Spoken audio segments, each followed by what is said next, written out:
ప్రతి సంవత్సరం కొత్త మంచు పొర పాత మంచు పొరపై పేరుకుపోతూ ఉంటుంది. సగటున ఒక సంవత్సరం ఏర్పడే మంచు పొర దాదాపు 5 సెంటీమీటర్ల మందం కలిగి ఉంటుంది. అంటే 1500 సంవత్సరాల క్రితం వాతావరణం ఎలా ఉండేదో తెలుసుకోవాలంటే దాదాపు 75 మీటర్ల లోతు ఉన్న మంచును బయటకు తీయాలి. అందుకే శాస్త్రవేత్తలు డ్రిల్లింగ్ ప్రారంభించారు. వారు గత 2000 సంవత్సరాలుగా పేరుకుపోయిన మంచు పొరలను నెమ్మదిగా కట్ చేస్తూ లోతుకు వెళ్లారు. ఈ ప్రక్రియలో బయటకు తీసిన ఐస్ కోర్ పొడవు 100 మీటర్ల కంటే ఎక్కువగా ఉంటుంది.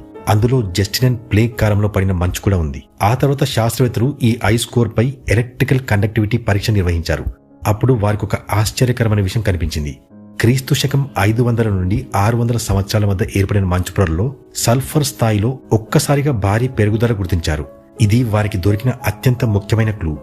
ఎందుకంటే కాన్స్టాంటినోపుల్లో నల్లని మేఘాలు కనిపించిన కాలం కూడా అదే. అంటే ఆ సమయంలో వాతావరణంలో ఏదో అసాధారణమైన సంఘటన జరిగిందని స్పష్టమవుతుంది. ఈ ఇంట్రెస్టింగ్ వీడియో చూడాలంటే కింద ప్లే బటన్ నొక్కి ఇప్పుడే చూడండి, లేదా యూట్యూబ్లో మా గ్లోబల్ చర్చ్ తెలుగు ఛానల్ని సబ్స్క్రైబ్ చేసుకుని కూడా చూడొచ్చు.